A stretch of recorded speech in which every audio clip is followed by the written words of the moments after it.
Graças a Deus. Cumprimento a todos com a paz do Senhor. Quem está feliz com Jesus? Amém. Então encontra uma pessoa bonita do seu lado, dá um sorriso para ela. Ano novo, vida nova, cara nova. Uma alegria estar de volta aqui na nossa igreja, num culto tão abençoado. Revendo amigos, revendo aqui o pastor Divonci. Como sempre, muito elegante, né? Parece manequim de vitrine, Dere. Manequim de vitrine de shopping center, né? Pastor Divonci, a sua esposa, alegria em vê-los. Antes de mais nada, eu quero aqui agradecer a Deus pela vida do apóstolo Ariel, a nossa mãezinha Jussara, pelo carinho de ter recebido a minha família na sua casa, por esses dias de férias que eu aqui passei. Amanhã eu estou descendo para o sofrimento, eu vou lá para a Flórida. Vou tirar umas fotos do sol e mandar para vocês aqui, né? Muito obrigado, viu, mãezinha? Muito obrigado, Dere. A minha família, por onde passa, deixa um problema na despensa, né? E que eu venho com a turma toda, então vem eu, cortador, o migrador, o destruidor, o devorador. Deus abençoe vocês de coração, muito obrigado.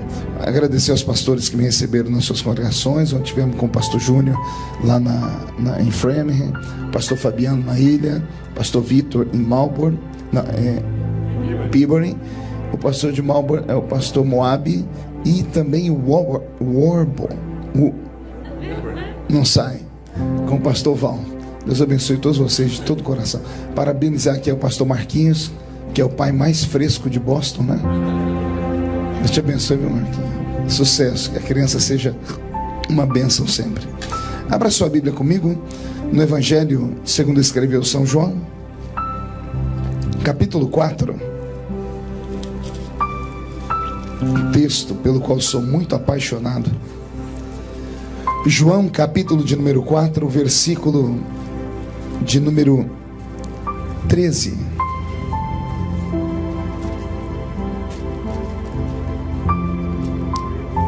Está escrito assim: E Jesus respondeu e disse-lhe: Qualquer que beber desta água tornará a ter sede, mas aquele que beber da água que eu lhe der nunca mais terá sede, porque a água que eu lhe der se fará nele uma fonte que vai jorrar para a vida eterna. Capítulo 7 do mesmo livro, 2 páginas para frente, versículo de número 38 e 39. João 7, 38 e 39, está escrito assim: Quem crê em mim, como diz a Escritura, rios de água viva correrão do seu interior. E isto ele disse a respeito do Espírito que haviam de receber os que nele crescem, porque o Espírito Santo ainda não fora dado, porque Jesus não havia sido ainda glorificado. Amém, igreja? Feche a Bíblia, coloque no banco, na cadeira, pegue na mão da pessoa mais perfumada do seu lado. Ainda dá tempo. E vamos orar. Pai, nós te exaltamos, nós te glorificamos. Te exaltamos porque o Senhor é grande, porque o seu poder é imenso, porque este será o ano das coisas inaudíveis, porque esse será um ano de surpresas sobre a nossa vida.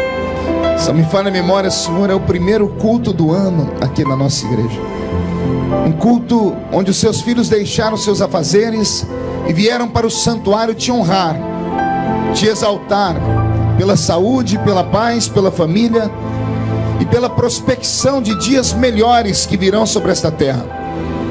E coube a mim ser o mensageiro desta noite, então eu lhe peço misericórdia, lhe peço inspiração, e lhe peço que o Senhor cerque este santuário com a sua presença, e que num raio de 5 quilômetros, onde houver um demônio alojado, que esses demônios recuem, porque se não recuarem, serão queimados pelo poder da sua glória que será derramada nesse lugar. Que os seus filhos que vieram tristes comecem a saltar de alegria, porque esta noite marcará para sempre a nossa história na sua presença. Antes que eu comece a pregar, Senhor, eu lhe faço 2 pedidos. O primeiro é que os anjos desçam entre nós.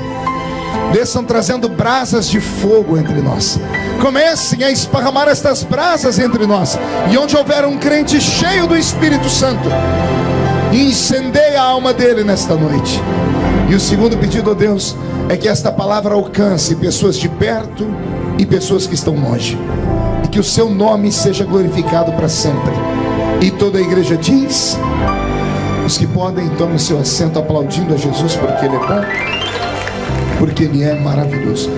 Ficou muito alto o som aqui no altar, Zazá. Se você tirar só um pouquinho de agudo, eu vou te dar um beijo depois. Ainda mais que ontem eu descobri que você é irmão da esposa do pastor Júnior, da pastora Isabelle. Eu não sabia disso. Ainda bem que eu não falei mal dele na mesa, né? Deus abençoe vocês. Pois bem, o Evangelho segundo escreveu São João, no capítulo 4 e no capítulo 7, contam histórias paralelas, histórias de encontros. Aliás, o resumo dos evangelhos são isso: encontros entre Jesus e seres humanos. Repito, seres humanos. Não era encontro de Jesus com anjos, não era encontro de Jesus com reis que se julgavam ser super-homens. Era um encontro de Jesus com gente como a gente, gente de carne, gente de osso, gente que carregava os seus traumas, os seus erros, os seus pecados, as suas vis histórias, histórias tristes, histórias de perturbação, história de perca, história de violência na família, história de abandono. O Senhor amava se envolver com as multidões. E os evangelhos são para nós histórias dos encontros de Jesus com esses seres humanos, e são a vida deles e esses encontros que vão dar para nós o norte de como deve ser a vida cristã. No capítulo 4, eu tenho um encontro de Jesus com uma mulher que a Bíblia nos nega o seu nome. Ela chama de mulher samaritana. Eu sempre gosto de enfeitar um pouco a história, né, para ajudar a audiência a compreender o que eu estou pregando. Eu queria que você voltasse comigo no tempo agora, uns 2000 anos atrás só. Encontrasse no meio de uma terra poeirenta, naquela Palestina antiga, o mestre de Nazaré, usando a sua estola sacerdotal branca, sendo amparado por um séquito de 12 intrépidos seres humanos, a quem ele escolheu para serem a sua escola apostólica. Eles com certeza vinham um passo à frente, o mestre vinha atrás, em contemplação, em meditação. E eu queria imaginar o que os 12 conversavam, pastor Júnior.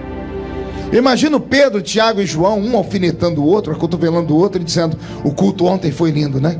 Você viu aquele cego que enxergou? E o outro dizendo: cego eu não vi não, porque de onde eu estava só deu para ver o paralítico andar. E o outro: e eu não vi nem cego nem paralítico, eu vi foi aquele mudo que saiu gritando: hosanas, hosanas, hosanas. Era mais ou menos assim que eu imagino que era a vida deles, o cotidiano deles. Eles dormiam ao lado do Senhor, acordavam ao lado do Senhor, tomavam café da manhã com Ele, almoçavam com Ele, jantavam com Ele, oravam com Ele. Então eles estavam acostumados o Senhor acordar após o café da manhã, eles saírem para o endereço que Ele dava e sempre para o encontro com uma grande multidão. Depois do milagre que Jesus fez nas bodas de Caná da Galileia, o ministério dele se tornou público, então a privacidade dele quase inexistia. Acredito piamente que no capítulo 4 de João aqui, Jesus saiu de madrugada.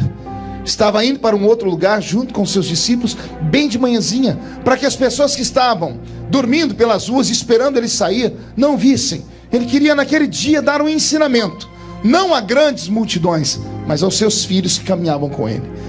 Estão eles caminhando, e para infortúnio do coração dos 12, mas para uma alegria imensa no coração de Cristo, eles estão vindo por uma terra poeirenta, e de repente a terra bifurca, a terra abre em 2 caminhos.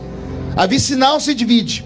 À esquerda tem uma placa indicando Samaria, terra de Sicar. À direita, a rodovia continuava, daria uma volta imensa ao redor da cidade de Sicar. E 1h30 depois, se continuassem por esse caminho, chegariam lá na outra vicinal que levariam eles para um outro caminho. O destino de Jesus não era Samaria naquele dia, não era a terra de Sicar. Ali era só um lugar de passagem. Como os 12 discípulos estão à frente, quando eles olham a placa indicando à esquerda Sicar, Samaria, eles não pensam 2 vezes, nem entram para aquele lugar. Resolvem dar uma volta por fora. Por quê? porque a terra de Samaria era para eles uma terra maldita, era uma terra de gente pecadora. Centenas de anos antes desse episódio, judeus e samaritanos estavam adorando a Deus, não sei em qual das festas, se do tabernáculo, se da Pessaque, da Páscoa. Eu sei que enquanto estavam adorando, um estava salmodiando, e enquanto um salmodiava, os outros confirmavam, diziam amém, ou bendito seja o nome do Senhor, coisas desse tipo. Até que alguém resolveu dizer assim: Deus será adorado no alto da montanha. E ao invés de ouvir um amém, ouviu alguém dizer assim: não, está errado, Deus tem que ser adorado em Jerusalém.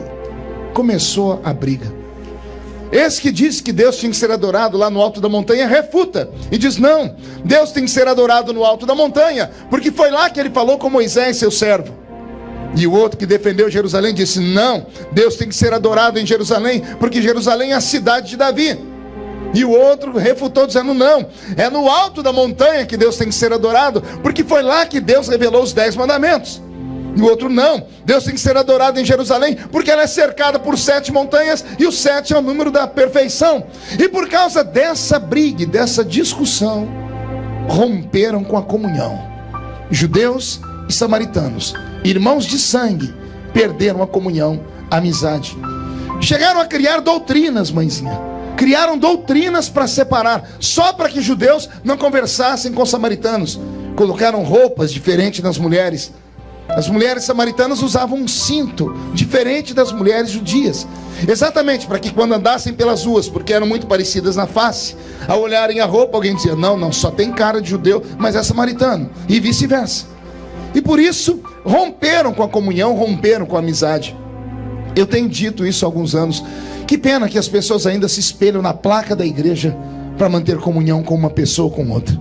Lá na minha cidadezinha, em Orlândia, um dia lá na Vila Tatu aconteceu um episódio que eu nunca vou esquecer. Tinha um ponto de ônibus e 2 irmãs se encontraram, pastor Val. 2 irmãs sentaram uma do lado da outra, cidade pequena, mas bairros distantes, elas não se conheciam. Só que as 2 eram crentes, e crente tem um negócio com ele que qualquer outro que é crente descobre que ele é crente, né? É como se fosse um dispositivo. Acho que é aquilo que Paulo disse, né? O espírito que está em um testifica com o espírito que está em outro, que ambos são filhos de Deus. Sentaram as 2 no banco, não se cumprimentaram, mas de repente eu acho que uma soltou uma linguagem, um evangeliquez, né? Evangélico tem suas palavrinhas de honra. De vez em quando ele solta misericórdia, um sangue de Jesus tem poder, ele acaba se entregando. São coisas nossas. Numa dessas, um olhou para ela e disse assim: vejo que tu és crente. E ela: graças a Deus, como você sabe que eu sou crente? Seu jeito de falar. E olha, eu tenho até o dom de revelação, sei até de que igreja a senhora é. Como você sabe de que igreja eu sou? Pelo tamanho da sua saia. Pela sua saia curta e esse brinco na orelha, não tenho dúvida, a senhora é daquela igreja ali, não é? A outra fechou a cara e disse assim: eu acho que eu também estou com o dom de revelação. Porque eu também sei de que igreja é a sua. Sabe como? Pelo tamanho da sua saia, pelo tamanho do seu cabelo e pelo tamanho da sua língua. A senhora só pode ser daquela outra igreja ali em cima. Na hora de cumprimentar, uma disse: a paz do Senhor, e a outra disse: paz de Deus. Acabou a comunhão. Uma ficou para cá e a outra para lá. Precisava de tudo isso. Ah, se eu pudesse voltar naquele tempo, lá no dia da briga dos judeus dos samaritanos, eu interromperia aquela briga, pegaria na mão dos 2 e diria assim para eles: não importa se você adora a Deus lá em cima ou se você adora a Deus aqui embaixo, o que importa é que ambos adoramos o Senhor, e que todos o adorem em espírito e em verdade. Necessário é que ele seja adorado. Mas por causa dessa ruptura teológica, os 12 discípulos que estão com Jesus indo à frente, quando vem a placa à esquerda Samaria, ignoram e passam direto. Eles vão dar uma volta de 1h30 para encontrar a vicinal lá do outro lado. Em contrapartida, se entrassem na cidade de Sicar, cortariam pelo meio, encontrariam um atalho, chegariam em 1 hora, economizariam em mais de 1 hora o caminho e chegariam no mesmo lugar. Se fosse nós brasileiros, a gente ignoraria tudo e entraria pelo meio do caminho, né? Mas judeu é judeu. Eles estão dando a volta por trás. Se dessem só a volta por trás, tudo bem, mas eu imagino eles começando a murmurar, e um dizendo para o outro: aí a esquerda é a terra dos malditos, ó. E o outro dizendo: aí mora só pecador. Já viu a roupa das mulheres que moram aí? Já viu os homens que moram aí? Adoradores de montanha. E dando gargalhada. Até que eles estão conversando muito bem. Eu imagino quando eles resolvem perguntar a opinião de Jesus. O que o senhor acha, Jesus? Quando olha para trás, cadê Jesus? Perderam Jesus de vista. Jesus ainda não tinha falado do arrebatamento, eles tinham achado que ele tinha ido embora. Eles olharam para trás e falaram: não pode ser. E eles: não, só tem que ser, não tem outro caminho. Será que ele entrou lá naquele caminho? Tiveram que correr para ver. E quando chegaram na bifurcação, está Jesus entrando dentro da terra maldita. Está Jesus entrando dentro da terra de Samaria. E eles têm que resolver rápido. Tem duas opções: ou eles saem correndo aqui e dão a volta, e 1h30 depois chegam lá na frente e esperam Jesus, ou correm o risco de perder Jesus no meio do caminho, ou eles vão ter que engolir o orgulho deles, ou eles vão ter que deixar de lado alguns dogmas, vão ter que quebrar alguns protocolos para seguir Jesus. Porque andar com Jesus implica nisso. Implica em você deixar de ser comum, implica em você deixar de ser normal, implica em você entrar por situações que pessoas normais não gostariam de entrar. Mas seguir Jesus é uma grande aventura. Tem alguém seguindo Jesus hoje aqui? Então vem comigo, entra comigo em Samaria. Eu imagino as cenas: 12 homens andando, botando o pé na terra maldita e parando, um encostando no ombro do outro e batendo a mão no pé para tirar a poeira. Jesus havia ensinado isso: em terra maldita, tira a poeira do pé. Eles vão fazendo isso e lá na frente está Jesus. Só dá para ver a silhueta dele de costa. Você consegue tentar acelerar a sua câmera e enxergar Jesus de frente? Eu imagino Jesus com um sorriso, querendo dar uma gargalhada, porque ele não era só homem, ele também era Deus. Como homem, ele só sabia o que os homens sabem, mas como Deus, ele sabia onde aquela história ia dar. Ele sabia que aqui atrás eles estavam irados, enraivecidos, mas que já já ele iria aplanar o coração deles, porque um mistério seria revelado logo ali à frente. Eles aceleram os passos, se aproximam do mestre. Quando vão tentar passar na frente dele, encontram outra placa, e esta placa está escrita: Poço de Jacó. Quando eles olham a placa Poço de Jacó, um desarranjo em todos os 12, uma curiosidade em todos os 12. Então eles olham para trás para ver se Jesus vai seguir caminho ou se ele vai seguir a placa. E graças a Deus, Jesus seguiu a placa. Quando eles viram Jesus entrar para o Poço de Jacó, foram correndo.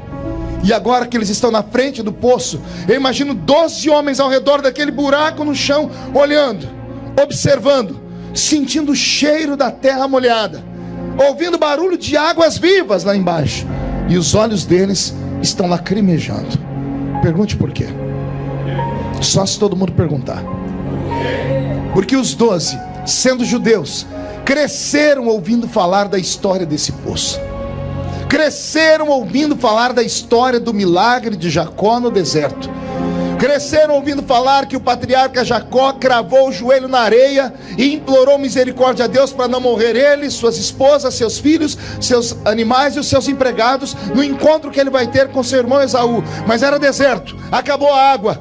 E o Deus de Jacó disse a ele: cave nessa areia, porque quem anda comigo não morre de sede. E Jacó cravou na areia e nasceu um poço de água viva que existe até os dias de hoje. Eles agora estão vendo. Anote aí e deixe essas palavras fluírem na sua alma. Os 12 agora estão vendo aquilo que a vida inteira eles só ouviram falar. Estão vendo aquilo que eles só ouviram falar. É isso que eu começo a aprender nesse texto. Quem tem coragem de ir com Jesus em todos os lugares que ele manda, corre o risco de ver aquilo que outros só ouvem falar. Quem tem coragem de andar com Jesus, de seguir a ele, de quebrar regras, quebrar etiquetas, de ir onde ninguém foi, de fazer coisas que para os normais é loucura, como as nossas extravagâncias, como as nossas coreografias, como o nosso louvor, como a nossa fé. Quem tem coragem de fazer essas coisas acabam vendo aquilo que os outros não veem, coisas que as pessoas só ouvem falar. Você corre o risco de ver aqui nesta noite, dentro desse santuário, porque você está seguindo Jesus. Posso ouvir mais um glória a Deus por essa palavra? Os 12 estão ali, olhando aquele poço, sentindo o cheiro da água, estão emocionados, estão cutucando um o braço do outro, dizendo assim: minha mãe, quando eu era criança, me falou dessa história. E o outro: meu pai também. Eu ouvi o nosso rabino contar na sinagoga. Eles estão deliciando-se com a visão que estão tendo. Aí Jesus quebra o clima, fazendo assim. Todo mundo para, olha para ele, e ele diz assim: gente, está um calor aqui, né? Muito quente. Eu estou com sede. Estou com sede. E a vergonha invade o coração dos 12, porque eles estão de frente de um poço tem água viva, mas eles não estão preparados para tirar água lá de dentro. Isso aqui é um conselho forte para quem vem para o culto. Não basta entrar no culto. Como eu tenho sempre ensinado, é preciso, além do culto, entrar na presença de Deus. Não basta atravessar a porta da igreja. Eu digo sempre que entrar na igreja até cachorro entra, porque a porta fica aberta. Mas entrar no culto e na presença de Deus, aí é só para aquele que está preparado. Não adianta estar aqui dentro e não estar preparado para receber o que Deus tem para dar. Pastor, será que é possível? É só você olhar do seu lado esquerdo e direito que você vai ver. Tem alguns que entram aqui dentro e abrem o guarda-chuva. Como assim, pastor? Começa a chover no irmão da esquerda, chove no irmão da direita, o da frente dá grito de glória, o outro dá um pulo, tem um até que enrola pelo chão, e tem uns que não abrem a boca nem para respirar. Não basta andar ao lado dele, tem que estar ao lado dele preparado para fazer as coisas que ele te pede para fazer. Eles estão diante do milagre, pastor Val, e não podem tirar água lá de dentro. Não tem uma xícara na mão. Mas não é esse o ensinamento que Jesus quer dar. Jesus não quer deixar eles numa situação constrangedora. Então Jesus se antecipa, imagino, se afasta deles um pouquinho, encontra uma pedra debaixo de um zimbro. Ele senta na pedra e diz assim: gente, aqui na frente, se não me falha a memória, eu vi uma placa ali atrás, tem uma cidade chamada Sicar. Vão à frente, preparem comida, bebida, encontre um lugar para eu repousar. Eu me encontro com vocês lá na frente. Eu vou descansar porque essa noite, enquanto vocês dormiam, eu subi o monte para orar, então eu estou mais cansado que vocês. Os 12 se confabulam, chegam à seguinte conclusão: nós não podemos deixar Jesus sozinho. Eles deixam um para ficar ali do lado dele, como uma espécie de guarda-costa. Pastor, como é que o senhor sabe disso? Está escrito? Não, não está escrito, mas basta ter um pouquinho de inteligência, porque alguém escreveu a história. Alguém foi testemunha ocular, e só um foi testemunha ocular dessa história: João, o apóstolo. Os 11 ou os 12 se reuniram e escolheram João para que João ficasse ao lado de Cristo.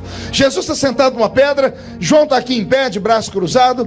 Tem 11 homens fugindo, indo para dentro da cidade de Sicar. Quando eles estão à distância, que dá para perceber que Jesus não está vendo mais eles, eu imagino o diálogo, pastor Moses, um olhando para a cara do outro, dizendo assim: que fiasco.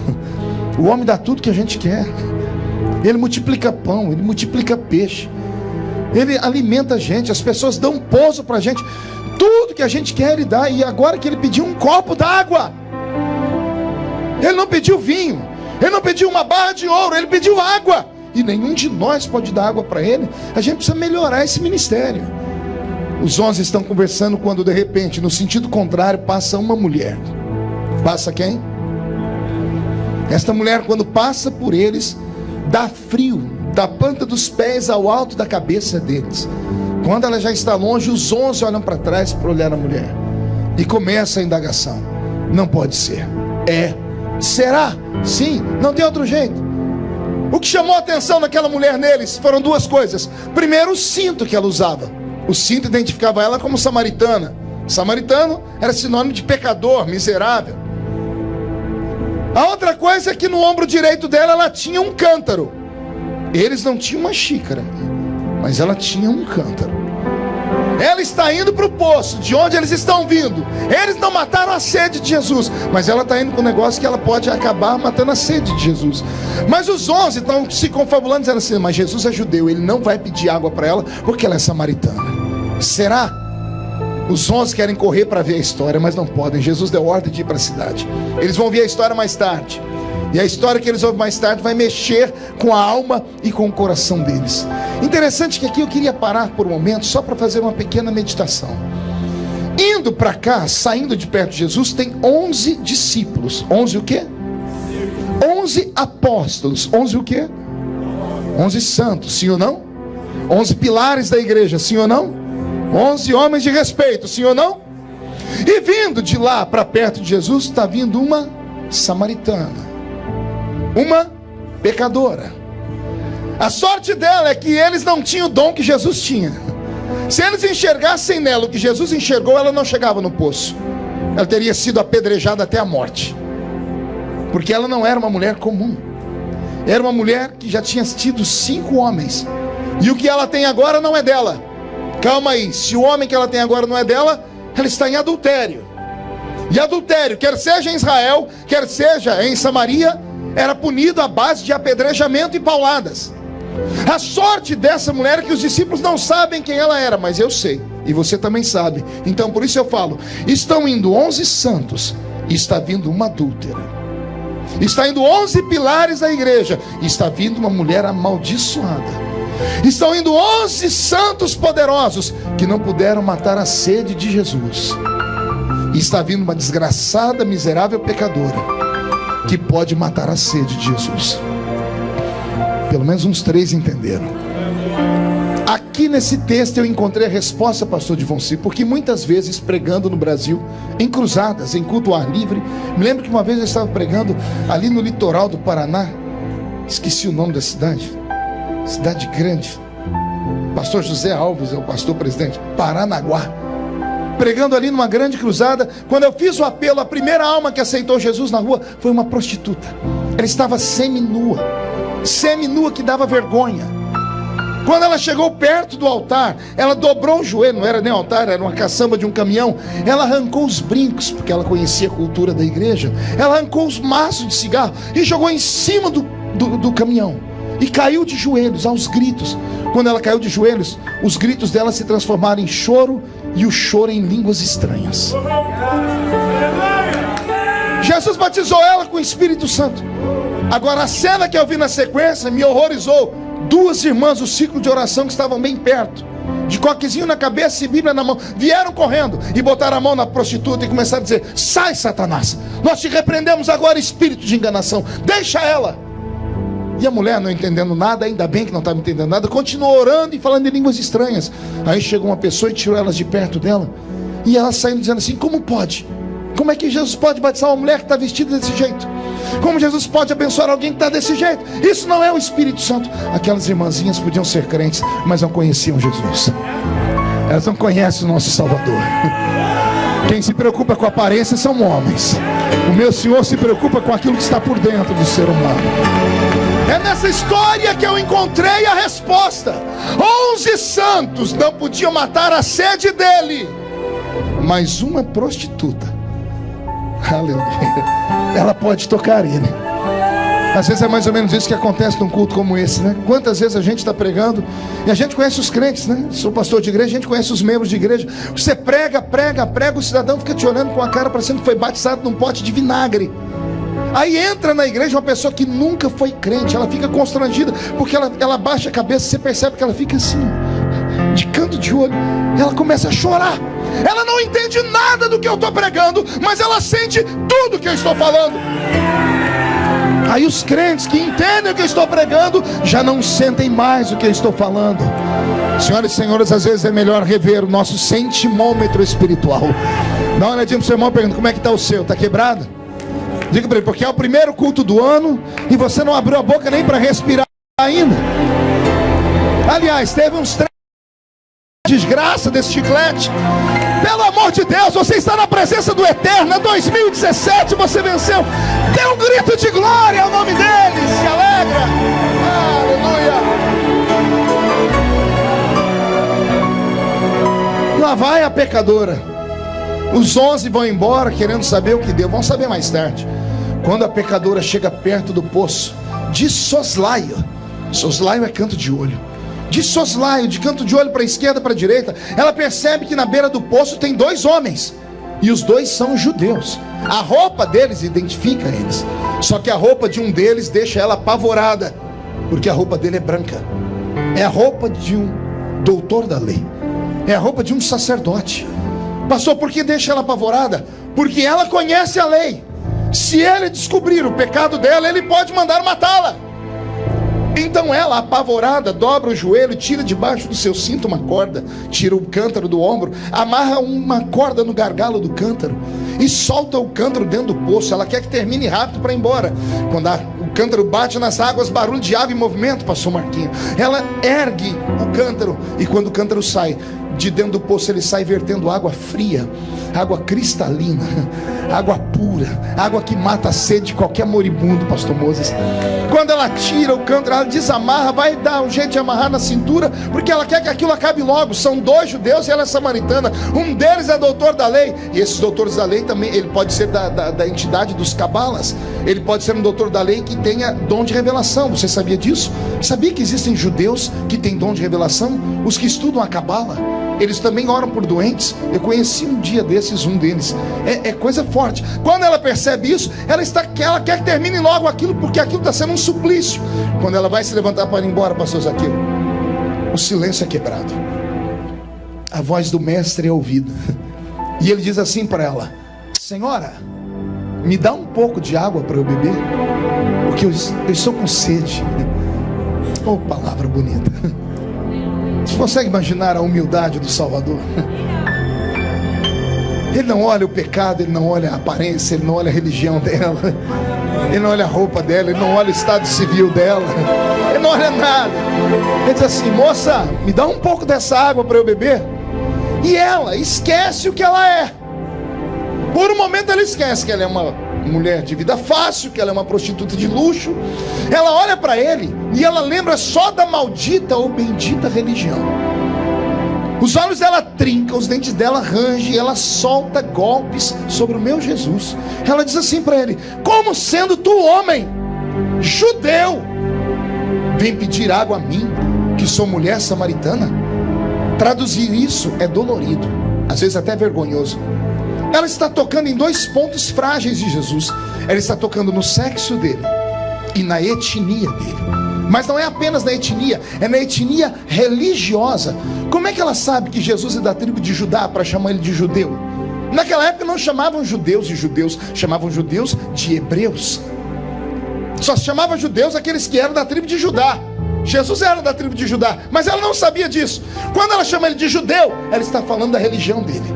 A roupa branca identificou como sendo você judeu, ou seja, da religião judaica, do judaísmo. Aí ela apela: como sendo tu homem.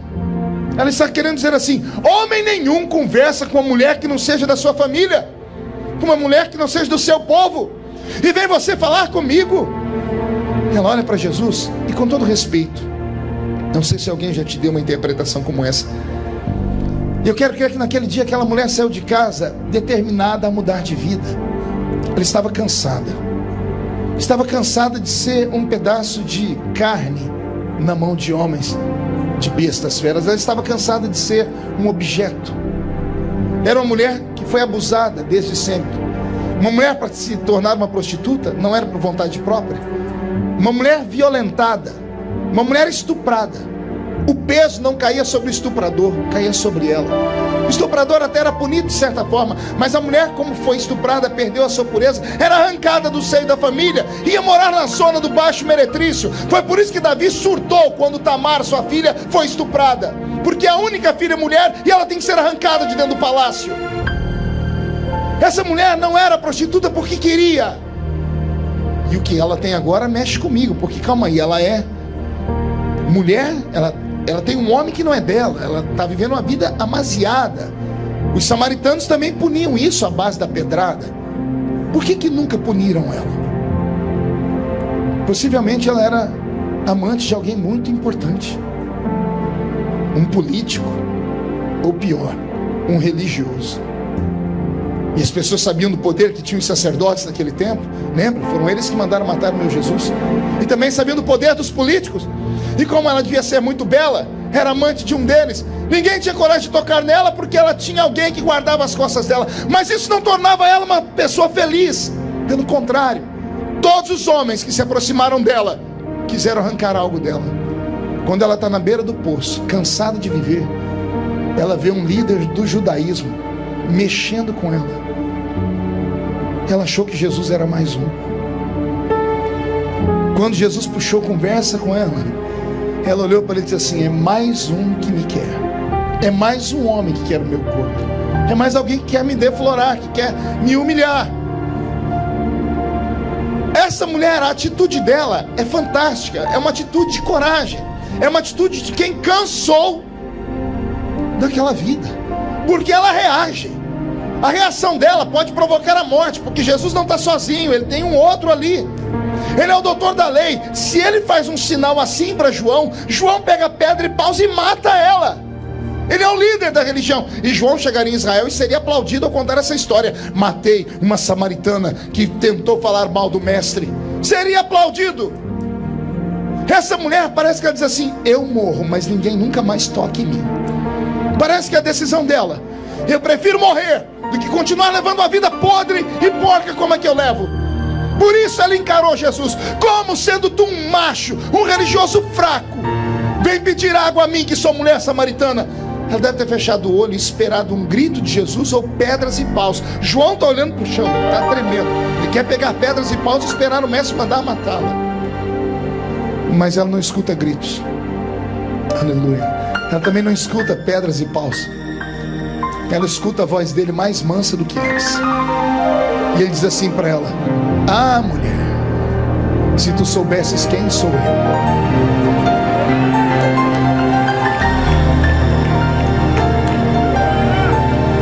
eu me emociono só de falar.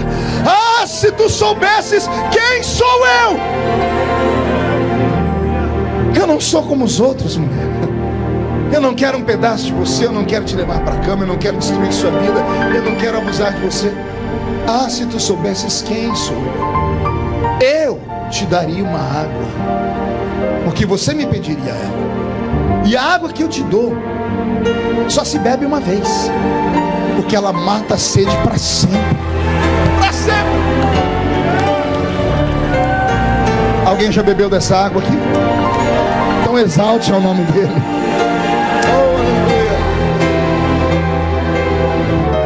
João está sem ação, deve estar chutando pedra para cá, pedaço de pau para lá.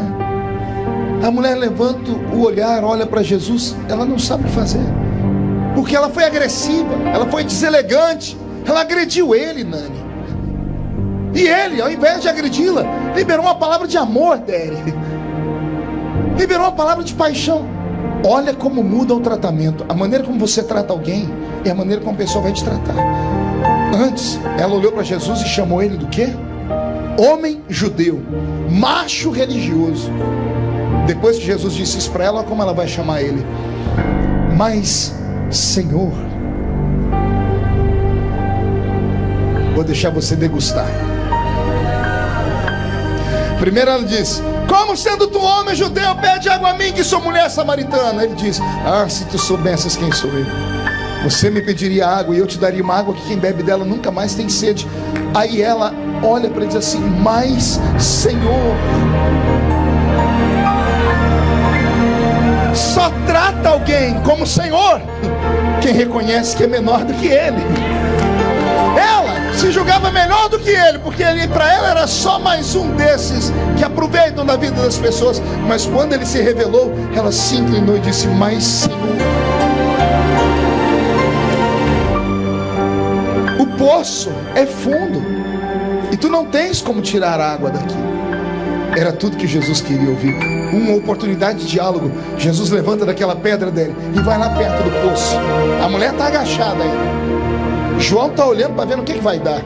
E Jesus está olhando para o poço, dizendo: é verdade, o poço é fundo e eu não tenho como te dar água daí. Meus discípulos não têm, foram todos embora.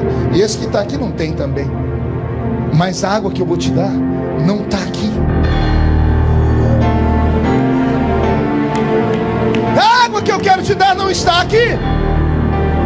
E a mente dela viaja ao redor daquele poço, num raio de 10 quilômetros. Não tem água, não tem rio, não tem córrego, não tem lagoa, não tem nada. Quem já foi lá, eu já tive lá, no que é a reminiscência da terra de Sicar. Não tem nada ao redor daquele lugar. Aí a mente da mulher viaja e diz: se a água que o Senhor vai me dar não está aqui, onde está a água? Aí Jesus se revela. Ele abre os braços e diz: eu sou a fonte da água da vida. Eu sou a fonte da água da vida. Quem bebe desta água nunca mais tem sede. Linda história, não é? Pois bem, vamos tirar aqui alguns ensinamentos dessa história. O primeiro ensinamento que eu aprendo dessa história tem a ver com igreja, tem a ver com culto. Pergunte por quê. Ah, se a gente soubesse o que significa essa horinha aqui na presença de Deus. Se os crentes soubessem o que acontece quando eles saem de casa, no meio da neve ou do calor, sobem essa escadaria e entram e sentam aqui nesses bancos. Às vezes não é preciso fazer mais nada, basta sentar nesses bancos. O catolicismo romano, que se distanciou de Deus há muito tempo, tem mais conhecimento disso do que nós. Senta nas igrejas católicas durante o dia, as pessoas estão lá sentadas, quietinhas, em silêncio, em contemplação. Primeira vez que eu fui na ilha de Martha's Vineyard, eu fui lá no tabernáculo de Wesley. Eu pedi para os irmãos, me deixa eu sentar aqui só um pouquinho. Eu sentei ali, estava um frio danado, que é o ar livre, né? Sentei e fiquei uns 5 minutinhos orando. Eu não queria que mais acabasse, porque eu fiquei imaginando o que era aquele lugar. Eu imaginei um homem de 1,5 metro de altura, que fez a rainha da Inglaterra se curvar, pregando naquele ambiente, um ambiente sagrado. Ah, se nós soubéssemos o que é esse lugar. Esse lugar não é mais Everett. Era Everett antes do culto começar. O culto começou, nós saímos da terra, entramos nas regiões celestiais. É por isso que o louvor nos arrepia, a música nos toca. É por isso que você está enxugando as lágrimas. Não é a minha voz, não é porque eu conto história bonitinha, não é nada disso. É porque Ele está aqui. Ele está aqui nesse lugar. Ele está aqui.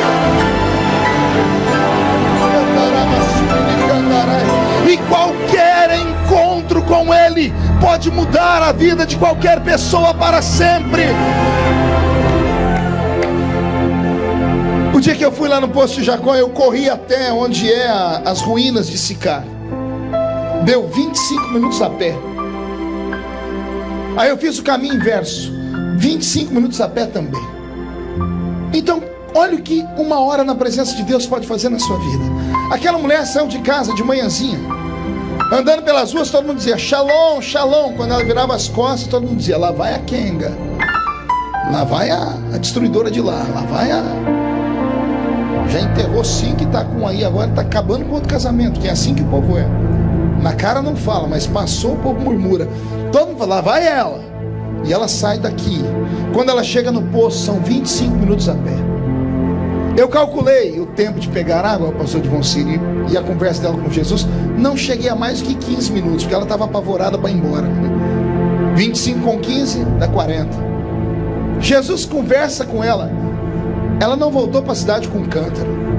Ela largou aquele cântaro e saiu correndo. Ela gastou menos tempo para chegar. Ela chegou na cidade em uns 20 minutos. Ela entrou na cidade aos berros. Entrou gritando. Só que ela entrou gritando uma coisa tão bonita que vai mexer com você. Porque 25 para vir, com 15 dá 40, com 20 para voltar dá 60, é 1 hora. 1 hora atrás ela era prostituta. 1 hora depois é a maior missionária do Novo Testamento. 1 hora depois ela entra na cidade gritando, encontrei o Messias, encontrei o profeta, ele está lá no Poço de Jacó. E essa mulher faz algo que eu nunca vi acontecer. Gente, a cidade inteira, é a Bíblia que diz, a cidade inteira, os comerciantes, a prefeitura fechou, todas as pessoas que estavam trabalhando na lavoura pararam, a notícia esparramou, a cidade inteira desceu até o poço para ver Jesus. E Jesus pregou para a cidade inteira e ganhou a cidade inteira. Quando a cidade está voltando, eles encontram a mulher chorando num canto. E aí começa a dizer, agora cremos. Não porque te ouvimos, cremos porque nós vimos que ainda há profeta em Israel de verdade. É por isso que eu digo que você não sabe o que esta hora aqui pode significar na sua vida. Para você pode ser mais um culto, para Deus pode ser o culto. Pode ser o dia em que Deus esteja marcando você, queimando você, batizando você com o Espírito Santo, derramando para você o dom da palavra, o dom do conhecimento, derramando sobre você o dom de discernir espíritos, trazendo o avivamento que você tanto espera. Por isso eu não admito que você fique só assistindo o culto. Participe do culto, reage por esse culto, se empolgue por esse culto, chame a atenção de Deus nesse culto.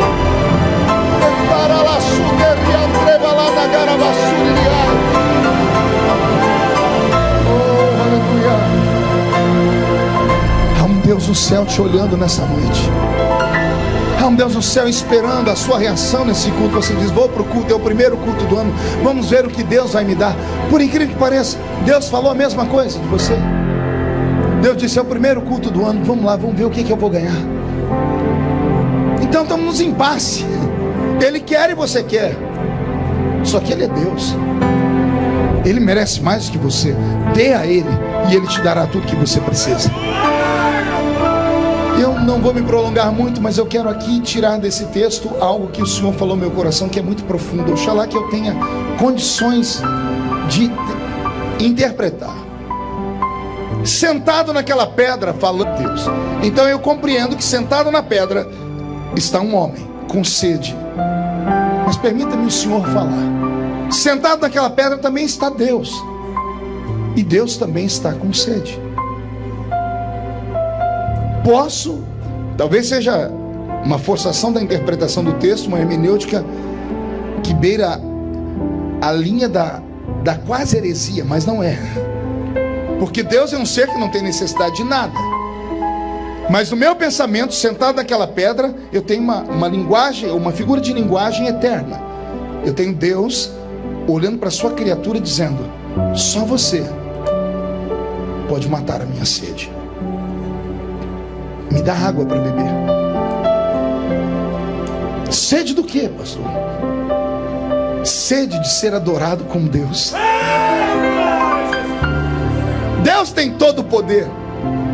Não tenha nada que Ele não possa fazer. E o que Ele não pode fazer, não faz, não porque não pode, mas porque o seu caráter o impede. Deus tem tudo e um pouco mais. Mas vem cá, que graça tem você comprar um terno novo e sair andando com ele para a igreja com a etiqueta pendurada, só para todo mundo falar: terno novo, hein? Oh, esqueci a etiqueta. Não, desculpa. Que graça tem a senhora fazer o cabelo, fica lá aquele sofrimento, 4 horas para deixar o cabelo dessa cor, né? Ou dessa textura. Aí chega em casa, fica lá esperando. O marido vai chegar, quando ele abre a porta, a senhora está bem esperando ele assim. Aí ele olha e faz: tá tudo bem? Aí a senhora faz assim. Aí fala: é problema no pescoço, meu amor? Aí já começa a subir o nervo, né? Ela diz: você não está notando nada diferente? Ele fala: o brinco. Ele fala: não, é o cabelo, eu mexi no cabelo.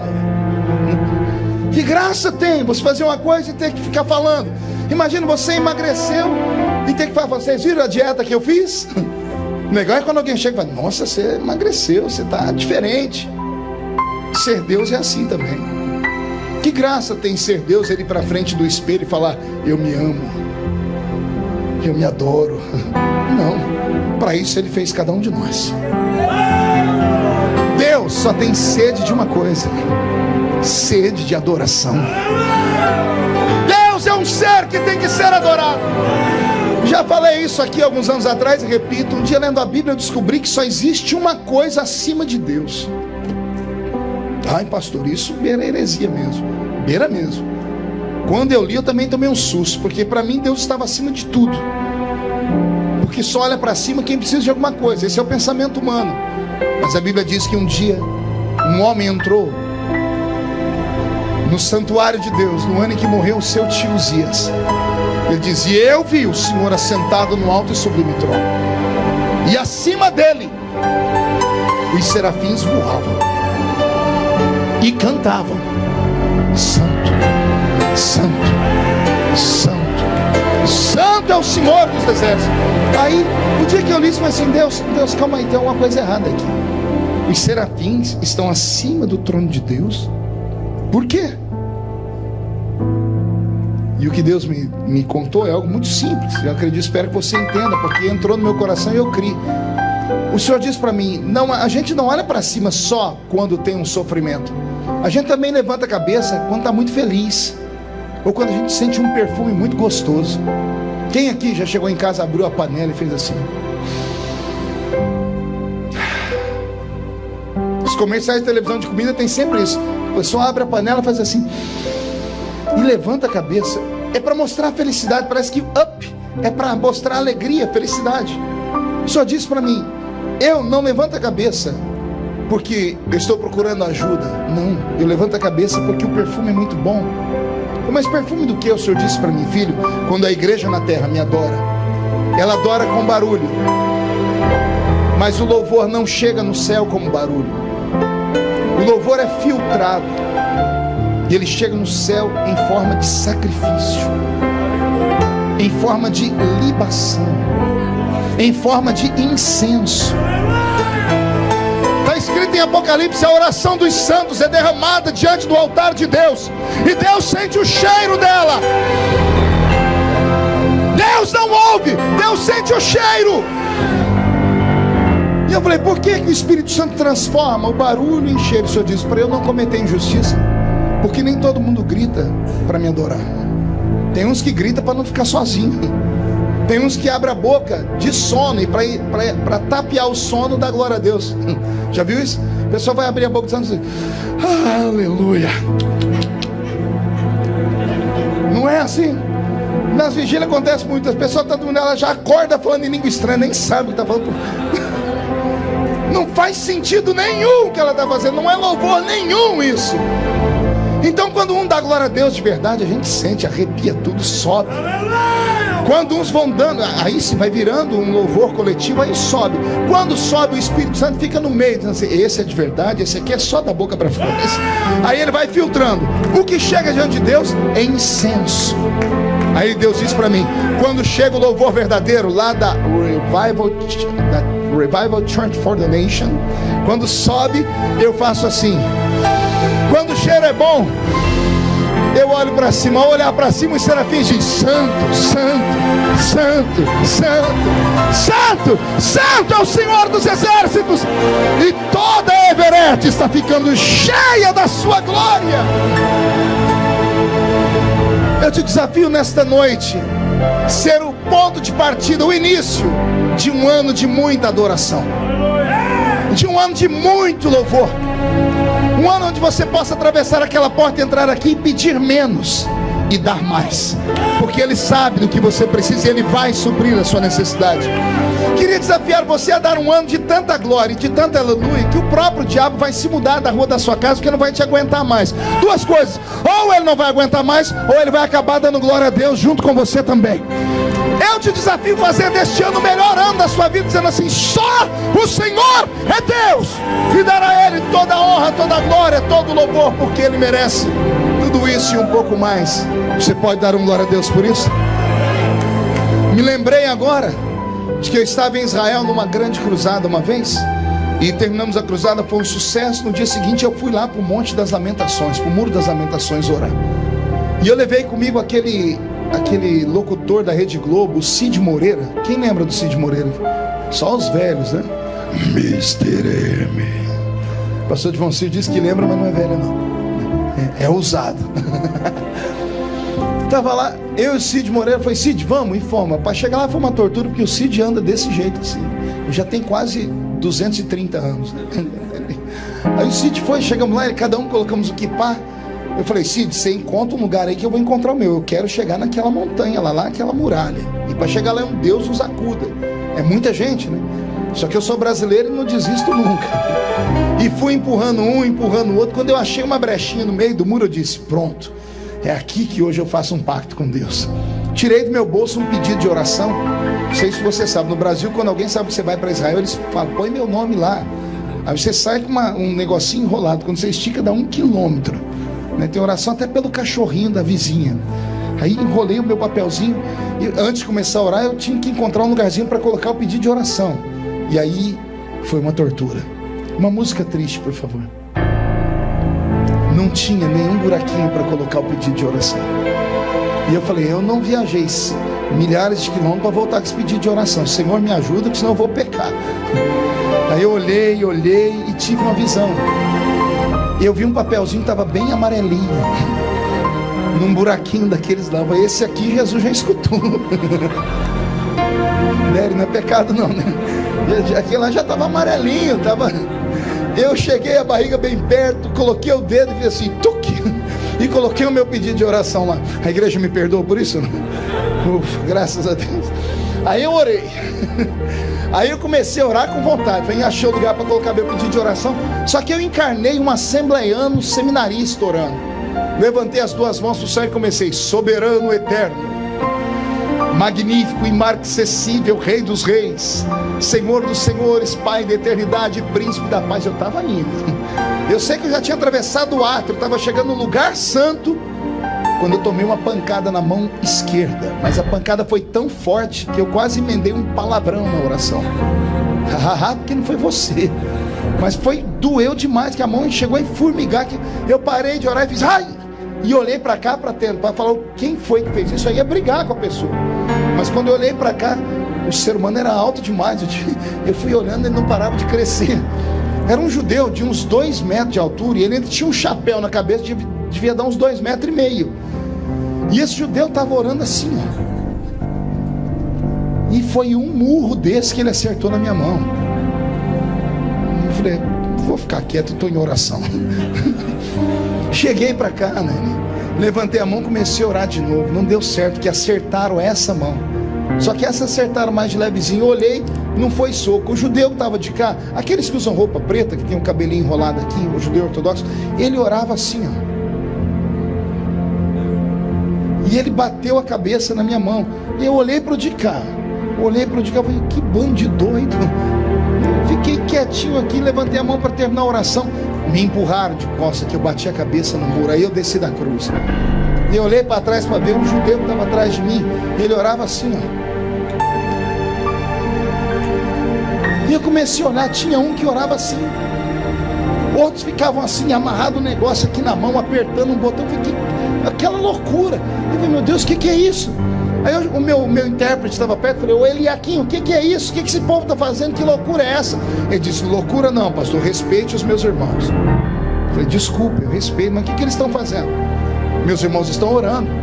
E eu falei, precisa tudo isso para orar? Ó, eu, pentecostal, membro da Revival Church for the Nation, achando loucura eles daquele jeito. Aqui teve um que deu uma cambalhota aqui agora no meio da igreja, e eu achando louco aquilo lá. Ele olhou para mim e falou assim, pastor, eu não posso falar porque o senhor está pagando a minha diária. Eu disse, não, eu faço questão, se é um ensinamento eu quero aprender.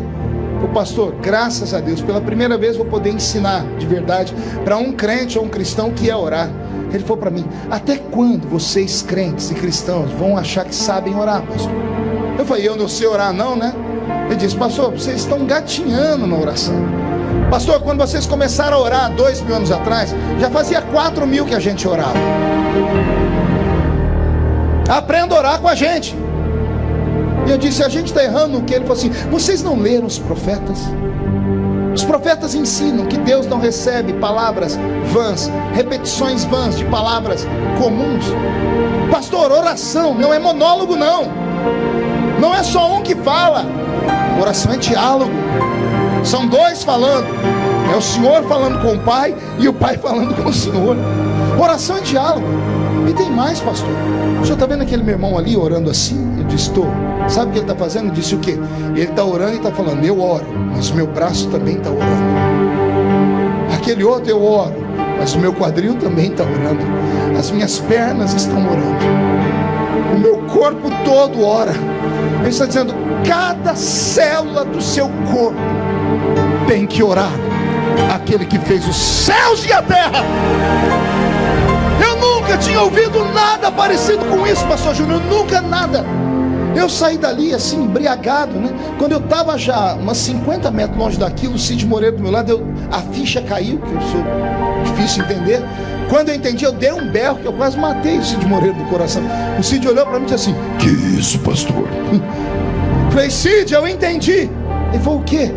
Eu entendi porque eu, quando garoto, lá na Vila Tatu, no salãozinho da Rua 1, quando o culto estava gostoso, quando eu dava por mim, eu estava em pé sozinho, chacoalhando as mãos e chorando. Aí quando eu voltava, eu olhava, estava todo mundo sentando me olhando, e eu ficava com vergonha de sentar. Quantas vezes em congresso no Brasil, uma vez, eu estava em São Paulo, no Parque do Anhambi, pastor Gesiel Gomes, seu pai Moisés pregando. Seu pai fez uma coisa naquela noite que eu acho que eu nunca mais vi ninguém fazer. Ele subiu na tribuna, antes dele cantou uma cantora, e o Brasil estava mudando o rumo do louvor, né? Não era mais que louvor de Assembleia de Deus, o povo estava começando a bater palma e dançar. E o seu pai, quando pegou o microfone, estava daquele jeito, o povo, todo mundo virado.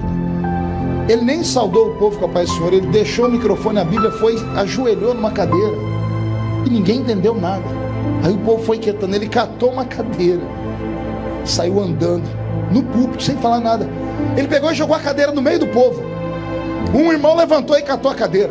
Foi um susto. Ele disse: é desse jeito que você tem que estar, porque senão a glória de Deus vai te matar. Coisas de Gesiel Gomes. Aquilo virou do avesso. Eu era menina, eu nunca tinha visto uma coisa dessa.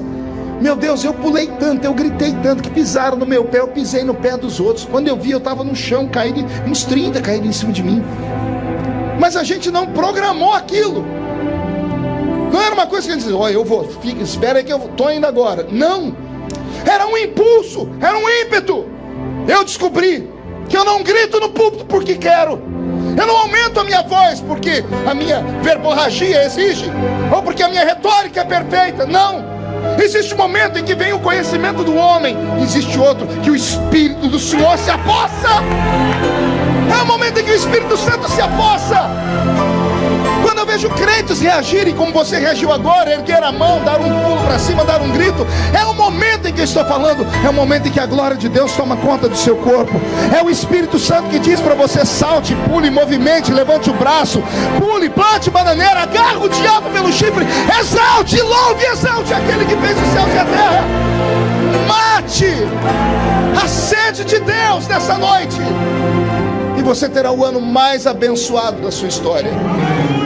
E encerro aqui dizendo que no capítulo 7 de João, 8 dias depois, os discípulos se confabularam, e a notícia que chegou até Jesus não foi legal. Jesus perguntou: por que está todo mundo triste? Ninguém está conversando comigo direito. Pedro, tinha que ser Pedro, né? Deve ter falado: Senhor, está todo mundo triste com o Senhor. Mas triste comigo por quê, Pedro? Ué, porque semana passada o Senhor encontrou aquela zinha lá. Que zinha, Pedro? Aquela samaritanazinha lá. E o que tem? E João falou para nós que o Senhor deu um presente para ela, uma tal de fonte que jorra para a vida eterna. E daí? E daí que para nós que estamos com o Senhor há 3 anos, o Senhor nunca deu nenhuma gota dessa água. Para ela, o Senhor deu uma fonte, e para nós o Senhor não deu nada. Eu imagino Jesus olhando para ele, dizendo: você acha que eu sou injusto, Pedro? Chama todo mundo lá. Aí reúne os 12 aqui, todo mundo olhando para baixo, chutando pedra, uns olhando para Pedro e falando assim: ó, cagueta. E Jesus dizendo assim para ele: vocês estão tristes porque eu dei para aquela mulher uma fonte? Vocês acham que eu não dei nada para vocês? Como é que os demônios respeitam vocês? Como é que vocês colocam as mãos e as enfermidades vão embora? Pedro, como é que você saltou no meio das águas e não teve medo de morrer? João, Tiago, como é que vocês mandaram a sua mãe vir falar para mim que quando eu entrar no meu reino é para colocar uma à minha esquerda e outra à minha direita? Que ousadia é essa? Só cura enfermos, só expulsa demônios, só anda em cima das águas, só não tem medo da morte, só é ousado quem já bebeu da água da vida. E eu imagino eles olhando assim: Senhor, então quer dizer que nós temos a fonte? E Jesus diz: não, vocês tinham. Como assim? A fonte é só o início. Eu dei a fonte para vocês há 3 anos atrás, quando vocês começaram a andar comigo. Não lembro que eu disse para a mulher? João não disse? Eu disse para ela: se as minhas palavras permanecerem na senhora, essa fonte vai jorrar para a vida eterna. Para vocês a palavra é outra. Se as minhas palavras permanecerem em vós, a fonte, que já virou um rio, porque ela jorrou tanto e tanto e tanto, vai fazer fluir um rio de água viva, que por onde passar, tudo que está morto vai viver. Eu encerro trazendo uma resposta. Você que aceitou Jesus aqui em Boston, ou que veio para cá com alguns irmãos, sempre se pergunta: por que aquele irmão que veio comigo hoje é pastor, é ministro de louvor, já é missionário, e eu ainda estou aqui dando trabalho? A resposta que te vem às vezes é porque ele tinha chamado e você não. É mentira. É mentira. O problema é o que você fez com a sua fonte. Você entulhou ela. Se você entulhou sua fonte, ela nunca vai jorrar, nunca vai ser nada. Se você deixar palavras negativas, pessoas que te perseguem, o problema que você trouxe do país, ou uma queda que você teve, ou uma desavença, ou a destruição do seu lar, ou as tragédias que acometem o ser humano, se você deixar que essas tragédias tapem a sua história, você pode colocar um ponto final nela, porque você nunca vai passar disso aí. Agora, se nessa noite você deixar Jesus desentulhar sua fonte, arrancar tudo aquilo que te atrapalhou em 2016, sua fonte vai jorrar, sua fonte vai virar um rio de águas vivas. Às vezes, por onde eu passo, as pessoas perguntam: poxa, você vem aqui na Mero já há 16 anos. Eu acho que eu sou um dos poucos nesses 16 anos que o povo ainda de vez em quando para ouvir. Eu sei que é o Dery que manda, né? O Dery manda, quem tem juízo obedece, né? O pastor Ariel fala: é para escutar ele, então vem todo mundo me escutar. Mas ainda tem azeite, você ainda recebe algo. Às vezes até uma palavra que eu já preguei, outras vezes, mesmo assim ela toca a sua alma. Alguns tentam encontrar calma, mas ele mudou por fora só. A fonte é a mesma. O rio continua fluindo. O seu rio tem que fluir, irmão. Pastor, tem mensagens que você nunca pregou, estão prontas para você. Eu costumo dizer que o lugar do mundo onde estão os maiores tesouros se chama cemitério. No cemitério estão aqueles que poderiam ter descoberto a cura do câncer, a cura da AIDS. O melhor sermão para ser pregado está dentro do cemitério, que foram de homens e mulheres que, por causa do primeiro bloqueio na vida, porque alguém disse não a eles, desistiram da chamada, desistiram da história e arrastaram o seu talento para dentro de uma cova. Se eu dependesse dos anos de seminário para ser o que eu sou hoje, eu nunca seria nada. Eu fui humilhado por todos os professores de teologia, todos. O professor de hermenêutica era o pior. Uma vez ele pediu para que nós traduzíssemos um texto, pastor Divoncir, e nós tínhamos que construir um sermão em 5 minutos. O sermão tinha que ter começo, meio, fim, apelo e oferta, em 5 minutos. E ele deu o tema. E tinha os meninos da minha época que eram bons. O pessoal imitava o Napoleão Falcão, Gilmar Santos, essa turma toda, porque eles tinham voz para imitar. E a minha voz sempre foi pouca, porque o meu pulmão é pequeno. Eu nunca dei conta de imitar eles. Aí quando eu fui falar, eu comecei a falar do meu jeito, do jeito que eu tô aqui. Pedi para alguém fazer um solinho no violão, que eu comecei desse jeito. Isso, eu consigo operar quando tem uma anestesia, ajuda. Aí foi indo. Quando eu terminava de falar, estava todo mundo chorando, até o infeliz do professor. Ele enxugava as lágrimas e dizia assim: Feliciano, você está na profissão errada. Você tinha que ser roteirista de cinema, escritor de livros, porque púlpito de Assembleia de Deus não é lugar de contar historinha para a gente chorar. O infeliz sentia Deus, mas dizia que eu não podia ser pregador, porque o meu jeito de falar era esse. Um dia eu subi a montanha para orar, e eu encerro aqui. Eu disse: Deus, eu nunca vou ser pregador, porque o pastor disse que eu não posso, meu professor disse que eu não posso, só porque eu conto história. E Jesus falou para mim: é ciúmes. O que? Ciúmes. Ciúmes do quê? De você. Por que ciúmes de mim? Porque você prega igual eu pregava quando eu estava na terra. Os sermões de Jesus eram histórias. Jesus, quando queria pregar muito, chamava a multidão e dizia assim: um pai tinha 2 filhos. Oh glória! Morreu um homem rico e morreu Lázaro.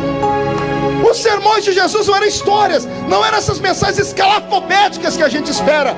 A unção não está na entonação da voz do pregador, muito menos no seu conhecimento. A unção está na sua intimidade, no louvor a Deus e na atribuição que Ele dá ao Senhor.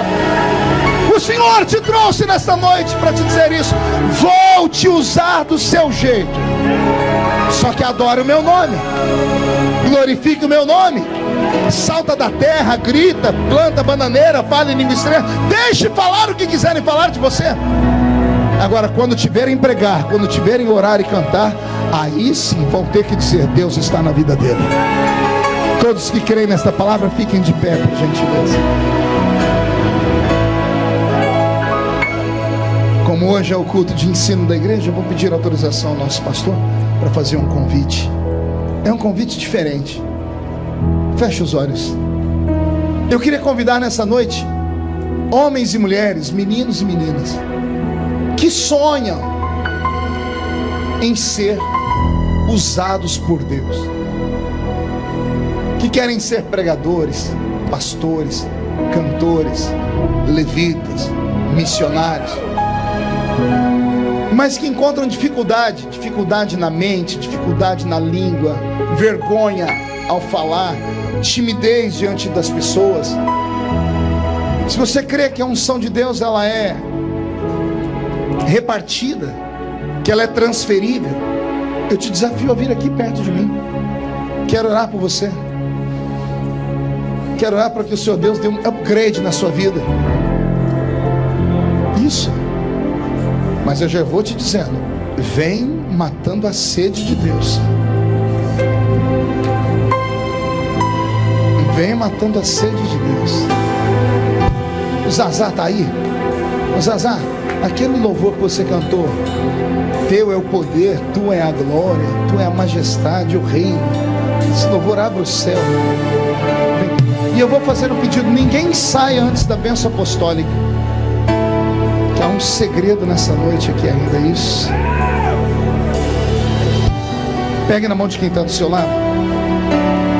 Olhe para mim. Conselhos.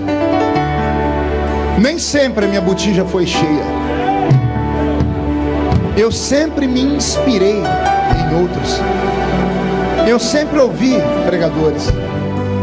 Quantas vezes agarrei os VHS do Daddy, coloquei lá para ouvir as pregações dele, aí eu pregava de trás para frente, ninguém sabia. Ele pregava de frente para trás, eu pregava de trás para frente. O pastor de Vonci pregou uma mensagem uma vez dos Gideões, eu decodifiquei ela em 3 e fiz 3 sermões com a mesma mensagem. E aí quando eu prego é perigoso, ele está pregando, alguém fala: você está imitando o Feliciano. E é o Feliciano imitando ele. O pastor Ronaldo Fonseca é deputado comigo em Brasília. Esse dia ele chegou lá no parlamento bravo comigo. Ô Feliciano, pelo amor de Deus, não prega mais aquela mensagem do azeite da viúva não. Eu falei: por quê? Você aprendeu essa mensagem aonde? Eu disse: eu tinha 14 anos quando você pregou ela. Pois é, a mensagem é minha. Você prega ela. Eu fui pregar esses dias, irmão, falei: o senhor está imitando o pastor Marcos Feliciano. Porque Jesus me fez mais conhecido do que ele. Não é vergonha nenhuma copiar. Só que peça para Deus te dar uma inspiração sua, para Ele te dar um toque diferente seu, para que tenha a sua marca. Seja cheio do Espírito Santo sempre. Pregar não é fácil, porque você tem o atributo de ter que despedir o povo melhor do que eles entraram e fazer eles terem vontade de no culto próximo estarem aqui do que ficar em casa. Por isso o Senhor Deus quer te dar. Pai, eu oro nesta hora. Eu oro porque oraram por mim. Eu nunca imaginei que um dia eu estaria orando por pessoas. Deus da minha infância, Deus dos primeiros passos, derrama nesta noite da mesma unção de sabedoria, da unção de fluência das palavras, da fome e da vontade de conhecer a tua palavra.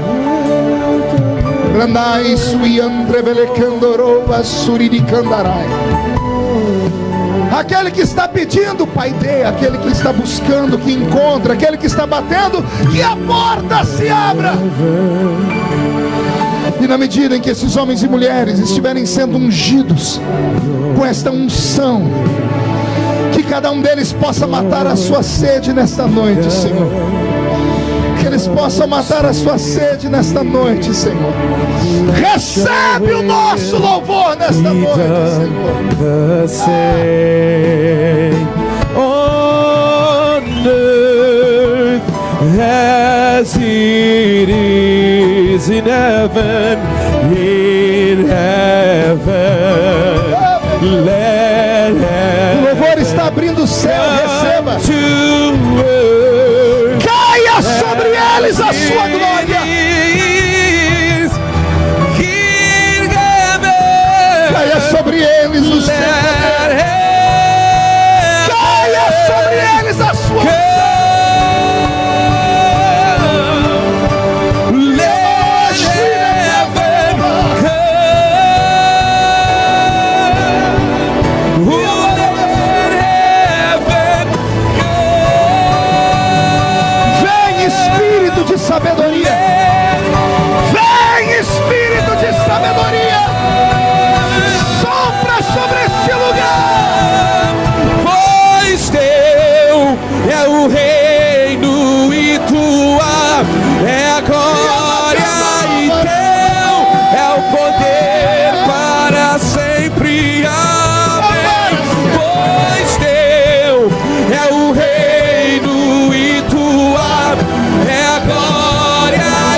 É o poder.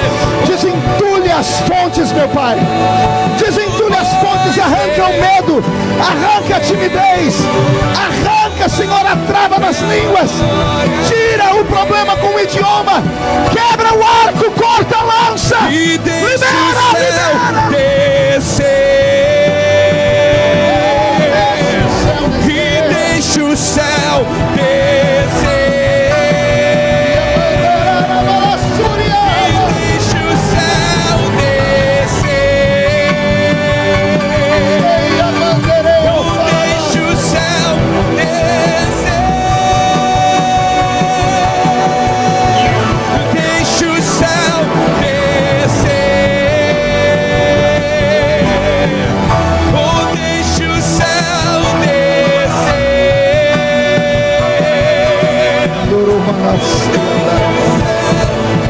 Solte a mão do seu irmão, levante a mão ao alto da cabeça, bem alta, e diga comigo em nome de Jesus: todos os demônios que travam a minha língua, que travam a minha mente, que colocam medo em mim, timidez em mim, eu ordeno, venha para a palma da minha mão agora, feche a sua mão com força.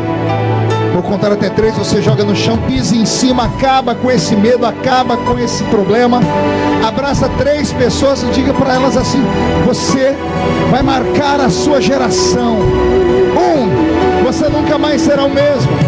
1,5, sua família sentirá orgulho de você. 2, a sua igreja vai receber o seu talento dando glórias a Deus. 2,5, quem viver verá para ver onde Deus vai te colocar. 3, jogue no chão, pise em cima, abrace 3 guerreiros, abrace 3 guerreiras.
Pode dar a Jesus uma linda salva de palmas? Quem pode aplaudir?